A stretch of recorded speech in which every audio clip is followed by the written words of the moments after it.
Hello everybody. Hi. My name is Darren. And I'm Graham. And we have seen the film The Danish Girl. Oh yeah. Yes. Did you like the film? Tell everyone what it's about first. It's about two artists, man and his wife, and they live together, and One of them wants their dick chopped off. the one that has the dick. yeah, the one that has one to lose, wants it gone. Yeah. Yeah, that's pretty much it. Yeah. It's about the first sort of she-he. Yeah, they're in like Europe. Yeah, somewhere. Copenhagen. Yeah. Did you like the film? Yeah. Yeah? What did you like about it? I liked... Did you like... I suppose I like its length, but I didn't. What are we talking about in terms of length? The penis or the film? I like the... No. Yeah, it was too long. The penis. You haven't specified yet. The film. Oh, okay, the film duration was, I didn't think the film was too long, but go on, why did you think it was too long? I just did. It was a lot of like the same as we have mentioned in the past. A lot of kind of like just moaning, just complaining. Oh, it was a about bit stuff. moaning. And it was just like, well, let's get a bit of an arc to the story instead of just going like... Yeah, turn that frown upside down. Yeah, but at least for, just 10 minutes. Yeah. Just give us a break. Yeah, that's what I said in my blog, is that, like, as I also said in my blog, just read the blog, but if you look at, like, Larry Wachowski / Lena Wachowski, Larry was like, whereas Lena's like, hey. Yeah. Whereas in this, he's like, oh, I've got balls and everything, and they're really weighing my soul down.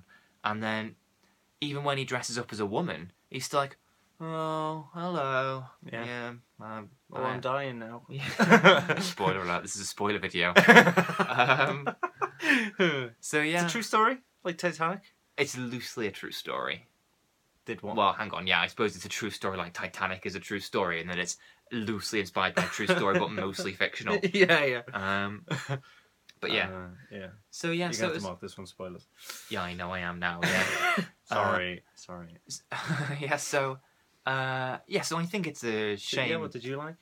What did I like about it? Or what did you not like? What did I not like? No, let's start with like. Okay, what did I like about it? Yeah. I liked the performances. Alicia Vikander. I liked Alicia Vikander's bum. Well, yeah. You see that in this? You do. And I wasn't so keen on Eddie Redmayne's Bellend. You don't have to be keen to enjoy it. Did you enjoy it? I enjoyed. You looked circumcised. Yeah. I enjoyed the scene. Did you? I understood. No, I mean like.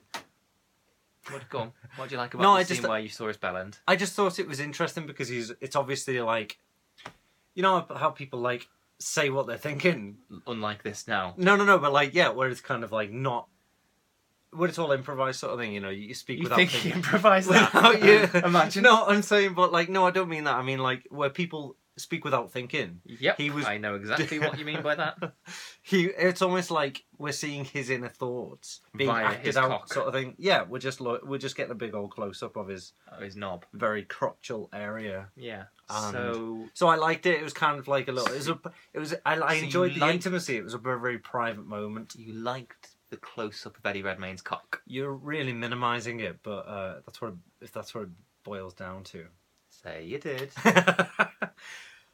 I enjoyed. It's not that I enjoyed the shot specifically, or what was in the shot. I liked the moment, which consisted of the shot where he tucked under. Yes, tucked his dodger into his legs. Yes, yeah, in between his legs. I didn't. Yeah. We're focusing a lot on this. Good. Last time I saw that was Silence of the Lambs, and it was a better scene, really, because I liked the soundtrack of that one more. Admittedly, Eddie Redmayne's character didn't have a fat woman down a well, but nor was he dancing to Goodbye Horses. That's so true. Buffalo Bill wins for me, I'm afraid. Just on musical taste. Yeah. And that scene was also recreated in Jay and Silent Bob, or was it Clerks? It was Clerks 2. You were wrong on both accounts, and also it's irrelevant because that's Silence of the Lambs you're referencing there. Not. Yeah, but I was referencing Silence of the Lambs to the Danish Girl. Then you've taken it one further, and you're referencing Clerks 2 to Silence of the Lambs. But maybe Silence of the Lambs is referencing the real story. You think that there's only been one person before Buffalo Bill to tuck their cock between their legs? But perhaps it was a reference directly to that. Anyway, I'm not claiming that he was the only person to have ever done that because we've all been there. Have you done that? Yeah, of course you've done it. No, I said, have you done it? Of course you've done it. Have you? Of course you've done it. Have you though? Look, let's just. Go on. Yeah, everyone's done it. What do you want from me? Did you look in the mirror whilst you were doing it? You don't need to. But did you? if there's a mirror there, you're not gonna just look away like, oh, I shouldn't. Oh my this God. is a secret. Did you dance to Goodbye Horses at the same time? No. No. I was singing a song, but I can't remember what it was. I don't know. Was it My Ding-a-Ling? Anyway, say it's a good film. I didn't love this film as much as I loved The King's Speech and Les Mis. What was that third one that he did? The first one he did. Yeah, the one that we haven't seen. No, I have. I've seen all of his movies. Ah. He also did his first You one. said you hadn't seen it the other day. No, I didn't. Yes, you did. But this is clearly a different conversation. You've confused it because I've seen all of his movies.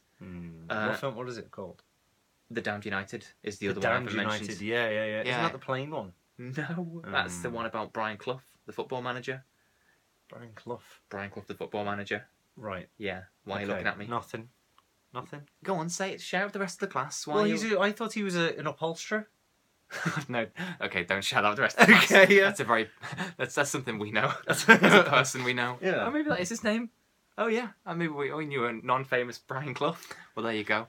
Does good upholstery, Brian Clough in the world. Check him out. Yeah, he does. Yeah, good stuff. We've seen him. Anyway. So the film. Yes, The Damned United. No, yeah, I was just naming you another film by Tom Hooper as the director. Tom Hooper. I'm just saying that I didn't think this film, The Danish Girl, was as good as his other three. Yeah. Yeah, that's all I was saying. Oh, okay.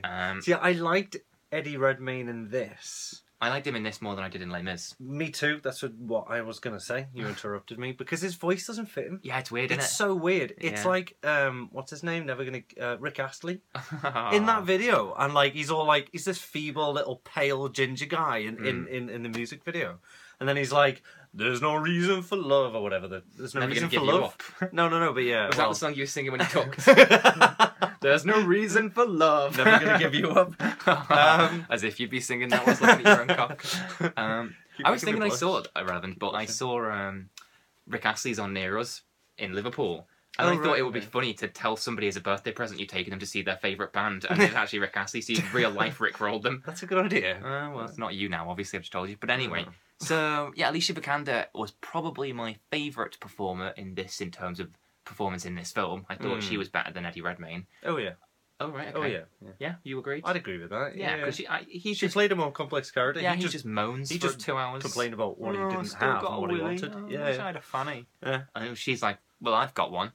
It's not that great. Yeah. You're not. And we can all act like girls. Can No, we? I'm saying, like, Eddie Redmayne, he had the easier job. She had to deal with somebody wanting to be a woman who she was married to, who she knew to be masculine and stuff like that. And then as soon as she asked him for a favour to put on the dress so she could paint the dress and stuff, then obviously all he had to do then was just pretend he was a lady, and I don't think we were meant to think he was actually a lady. I think we were meant to think he was going through massive sort of psychological torture. But that's the problem. As to his identity. That's the problem. What? You didn't Obviously, there were scenes where that was kind of conveyed and stuff. And he was, he was crying and he was very upset. And then he goes and has a little affair with Ben Whishaw. But Paddington. She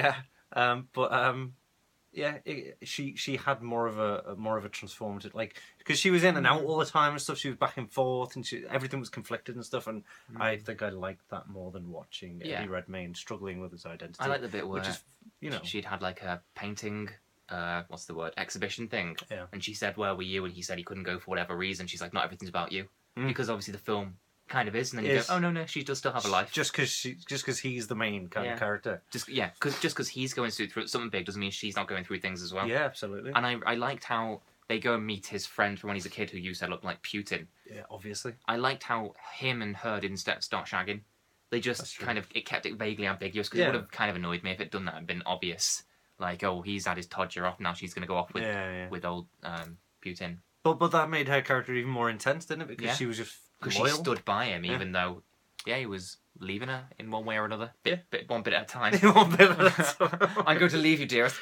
There's the cock gone. There'll be none of me left soon. Left arm. That's how you leave someone when you really mean it. yeah. Just chuck bits of yourself away. It's like the Great Escape. He's flushing bits of himself down the toilet. Like, well, that's interesting. Goes out in the garden, a finger falls down his pants. Jesus Christ. Just kicks it away. Yeah, I will leave you one way or another. But that's interesting because it's almost metaphorical for a marriage where a marriage that's drifting apart for one reason or another, and like the sex life goes first. No, they seem to have quite good sex life. Yeah, they did. But I'm just saying it's like metaphorical for an actual drifting apart relationship sort of thing. Like if a girlfriend caught her boyfriend tucking his penis for no reason. That might cause conflict. It might have done. Okay, I have nothing else to say about this film really. I wrote a blog on it. Read it. Bye everyone. Bye.